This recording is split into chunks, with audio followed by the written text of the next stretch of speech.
Bom, então olha só, o que que eu vou fazer aqui? Eu vou partir de algumas definições e distinções que ele fez a respeito da tragédia e depois a gente vai observar como essas distinções e esses elementos podem ser extrapolados para toda e qualquer narrativa. Essas extrapolações não são invenções minhas, o próprio Aristóteles as faz, porque as distinções que ele estabelece para analisar a tragédia, no mesmo livro ele utiliza para analisar a epopeia. Então você consegue ver de que maneira aqueles mesmos conceitos se aplicam em outras situações, sendo que essa transposição é feita pelo próprio Aristóteles. E existem outros autores que, por exemplo, transpuseram isso para a produção de roteiros de filmes e de teatro. E, bom, se você já assistiu algum filme na sua vida, você com certeza viu filmes que foram produzidos por pessoas que estudaram isso, porque todos os manuais de roteiro têm essa base. E, bom, essas categorias são universais, a gente pode transpor para análise das obras literárias também. E diversos críticos literários as usam para compreender melhor as obras. Bom, mas partindo da tragédia. O que é a tragédia? Então, essa é a definição que Aristóteles dá. Tragédia é a imitação de uma ação elevada e completa, dotada de extensão, uma linguagem embelezada por formas diferentes em cada uma das suas partes, que se serve da ação e não da narração, que por meio da compaixão e do temor provoca a purificação de tais paixões. Bom, se você achou isso difícil de entender, a gente vai agora ver exatamente do que ele está falando. Então, veja como ele se serviu daquelas distinções para situar a definição dele. A tragédia, o que é a tragédia? Bom, ela é a imitação de quê? De uma ação elevada e completa. Então, a ação elevada e completa é um objeto, porque ação elevada é a ação de um personagem elevado, certo? E completa porque ela tem um começo e um fim, quer dizer, ela se encerra, ela se perfaz, ela é fechada. Meio, dotada de extensão, certo? A linguagem se estende, né? Isso eu acho que não é muito difícil de entender. Numa linguagem embelezada, que já diz respeito ao estilo, por formas diferentes em cada uma de suas partes. Então, que tem também partes. Bom, aqui ele está falando justamente qual foi o meio que ele escolheu. Foi a linguagem, e uma linguagem embelezada, dividida em partes, né, que utiliza formas diferentes em cada uma das partes. Isso aqui está vago, mas vai ficar menos vago, tá? Serve-se da ação e não da narração. Então, isso é importante, porque a tragédia não é um narrador onisciente, não é um narrador personagem, é ação sendo mostrada, é teatro. E que por meio da compaixão e do temor provoca a purificação de tais paixões. Aqui ele já está falando do efeito produzido pela tragédia. Então, se você se lembrar bem, como eu situei lá no início, né, ele fala de três partes. A gente situou essas três partes dentro do quadro de referência mais amplo, em que da teoria da ação, considerando que a produção é uma ação, e existe ali a categoria do efeito, a distinção do efeito produzido. E o efeito produzido pela tragédia, especificamente, deveria ser esse. Veja, Aristóteles aqui está fixando algumas regras sobre como uma tragédia deve ser construída para ser uma boa tragédia. E ele está se pautando, né? Ele não está simplesmente cagando regra, tá, pessoal? Ele está observando as melhores tragédias escritas na época dele e vendo que características elas têm. E se uma pessoa quiser escrever uma tragédia excelente, o que ela deve observar para conseguir esse resultado. Do mesmo jeito que você for falar, olha, se você quiser construir um bom carro, que características o seu carro deve ter? E, dando prosseguimento, sendo ainda mais específico, essas três partes que nós falamos estão discriminadas aqui mais especificamente, como as partes de uma narrativa. Então, veja, a gente tem enredo. O que é enredo? Enredo é o conceito principal da construção narrativa, porque o enredo é a própria narrativa, é a ação dos personagens, a estruturação dos acontecimentos. Quer dizer, primeiro aconteceu A, e aí porque aconteceu A, aconteceu B, e aí porque aconteceu B, se desdobrou em C, e aí veio a situação D por causa disso, e entende? Uma coisa levou a outra. Sequência. Tem os personagens também, as pessoas que estão envolvidas com essas ações, praticando essas ações. E tem o pensamento dos personagens, os que os personagens pensam, o que eles falam, o que eles declaram. Isso também, tudo isso é objeto, é aquilo que está sendo representado.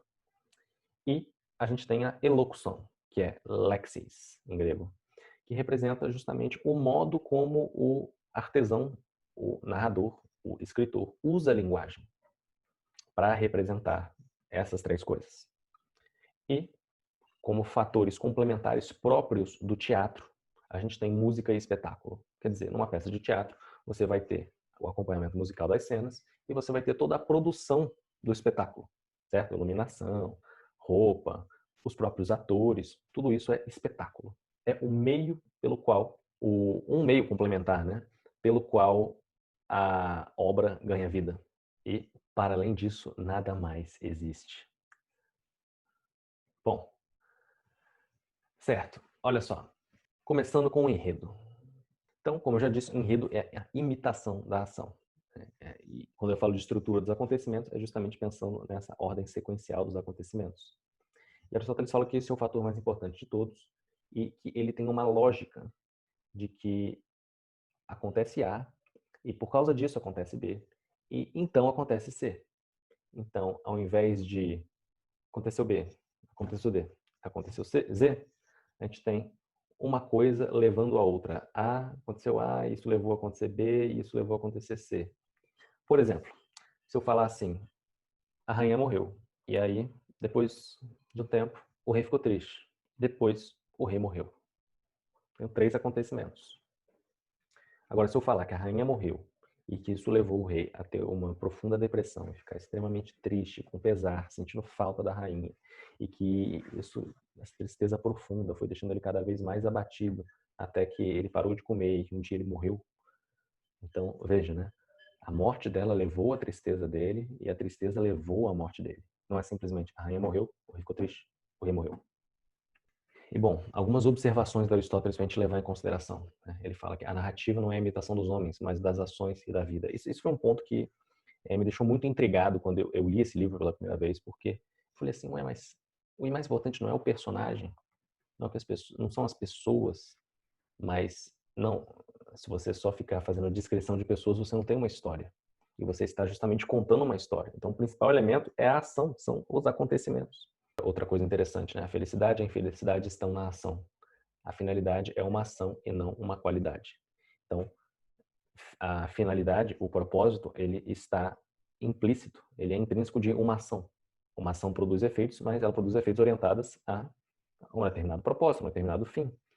E um dos fins e propósitos que as pessoas colocam é a felicidade, quer dizer, felicidade enquanto soma total das realizações da vida de uma pessoa. Então, são as ações que produzem situações de felicidade ou infelicidade, e não virtudes. E isso é extremamente interessante dele colocar. E a mudança da felicidade para a infelicidade, ou vice-versa, vai ser um fator extremamente determinante nas narrativas, porque as histórias vão necessariamente acabar felizes ou infelizes. E ele também fala, os acontecimentos e o enredo são os objetivos da narrativa. E o objetivo é o mais importante de tudo. Enfatizando de novo o quanto a narrativa e a ação são o aspecto mais relevante. O enredo é, pois, o princípio e a alma da narrativa. E, em segundo lugar, vem os caracteres. Quer dizer, vem os personagens e o modo de ser desses personagens. Que é o que a gente vai ver aqui, olha só. Personagem e caráter, né? É porque em inglês usa-se esses termos de maneira intercambiável, né? Em grego também se usa o termo ethos de maneira intercambiável, mas em português a gente não consegue usar ao mesmo tempo para se referir às duas coisas. De modo que eu coloquei os dois nomes aqui. Mas personagem ou caráter é o que nos permite dizer que os personagens que agem têm certas qualidades de personalidade, virtudes ou vícios. São comportamentos ou palavras que revelam uma decisão. Por isso não exprimem caráter as palavras nas quais quem fala não aceita nem recusa alguma coisa. Então, assim, tem diversas ações que os personagens praticam ao longo da história, inclusive autores mais modernos classificam essas ações como atividades ao invés de ação. Chama-se de ação tudo que leva a história adiante, que faz o enredo se desenrolar. Enquanto que a atividade seria algo que mostra, em que o personagem mostra algo da sua personalidade, em que o personagem se revela de alguma maneira. E às vezes pode ser uma opinião também, mas aí já é pensamento. Bom, fiz um breve ajuste aqui no pensamento, porque o pensamento ele diz respeito àquilo que um personagem expressa pelas palavras, no sentido de ações que ele pratica por meio da comunicação mesmo. Mas também a expressão de opiniões, se ele demonstra alguma coisa, se ele revela algo dos seus pressupostos, das suas premissas, tudo isso diz respeito a pensamento. E existe uma distinção aqui, em que, por exemplo, se o personagem faz um discurso que induz uma emoção em alguém, certo? Isso é a própria ação se manifestando sendo produzida pelo pensamento, por algo que está sendo dito. Na verdade, o termo em grego, vocês se recordam, é dianoia. Então, dia é através do pensamento, quer dizer, o pensamento é que está conduzindo aquilo. E é interessante porque se for uma ação, por exemplo, se o personagem faz algo que provoca no outro personagem uma reação emocional, por exemplo, então essa reação emocional foi produzida pela ação, não tem nada a ver com o pensamento. Agora, se é algo que o personagem fala que provoca a reação emocional do outro personagem, bom, aí você já tem o pensamento sendo articulado na produção daquela reação emocional. A mesma coisa se a reação emocional for no público. Se algo que o personagem faz provoca uma reação emocional no público, bom, a reação emocional foi decorrente da ação. Se foi algo que o personagem disse, em função do conteúdo do que ele disse, então a reação emocional é decorrente do pensamento. Digamos, o personagem conta como foram as últimas horas que ele passou com a filha no leito de morte e as coisas que a filha disse para ele. Então, veja, né, é um conteúdo extremamente emotivo. Principalmente se você está ouvindo isso dentro de uma história e você está identificado com o personagem, você gosta do personagem, você quer o melhor para aquele personagem. E ele está te contando uma cena terrível. Então, isso seria pensamento, por exemplo. A linguagem com que ele conta essa história e a própria linguagem, no sentido de escolha das palavras mesmo, e no modo como você concatena as frases, tudo isso diz respeito à elocução. E elocução é um aspecto da poética ou da construção de narrativas que é compartilhado com a retórica, certo? A retórica também tem um aspecto de melhor escolha das palavras para produzir frases claras e frases belas, onde toda a questão de estilo vai entrar com mais força. Aqui não seria, o pensamento não seria, quer dizer, elocução e pensamento acaba que é impossível as duas aparecerem separadamente. Você consegue distinguir essas coisas, mas você não consegue separá-las. Então, o pensamento, ele, de certa forma, se um personagem faz um discurso retórico dentro da história, esse discurso, né, esteja ele querendo convencer alguém a fazer alguma coisa no futuro, como o Marco Antônio faz no Júlio César de Shakespeare, esteja ele expressando algo sobre, não sei, a perspectiva dele diante da vida, como faz o Hamlet também, do Shakespeare, tudo isso é pensamento. E tudo isso se articula através de uma elocução, de uma escolha de palavras, que no caso do Shakespeare é a melhor possível, certo? Bom, e ali como fatores complementares do teatro, a gente tem a música e o espetáculo. Aristóteles faz uma observação interessante a respeito do espetáculo. Ele fala assim, o espetáculo atrai os espíritos, é o mais desprovido de arte e o mais alheio à produção de histórias. Quer dizer, se uma história é boa, basta você ler que ela vai produzir em você todos os efeitos que aquela história pode produzir. Você não precisa ver o espetáculo, embora o espetáculo seja atraente. E é interessante que ele faz essa observação também de que ao ler uma tragédia, ela deveria provocar em você o efeito. Só de você ler. Quer dizer, se você precisa assistir para aquilo provocar em você algum deslumbramento ou alguma emoção, então essa emoção, esse deslumbramento vem do espetáculo e não vem da história. Quer dizer, que essa história não é boa o suficiente para despertar emoções. Então é uma distinção bastante importante também. Então agora nós vamos falar dos elementos básicos da construção de uma narrativa. Então, até o último slide, eu estava falando sobre as partes maiores. É como se esse módulo fosse uma casa, o que a gente fez até então foi mapear os quartos. Então agora a gente vai ver realmente os elementos, né, os atômicos da construção de uma história. E desde já eu posso adiantar para vocês que todos esses aqui, ó, vindo até o tema, eles dizem respeito a enredo, a construção da narrativa. Esse daqui diz respeito ao modo, como a história vai ser narrada. E esse outro conjunto daqui diz respeito a o que está sendo imitado. Quer dizer, na verdade, só esses três aqui, tá?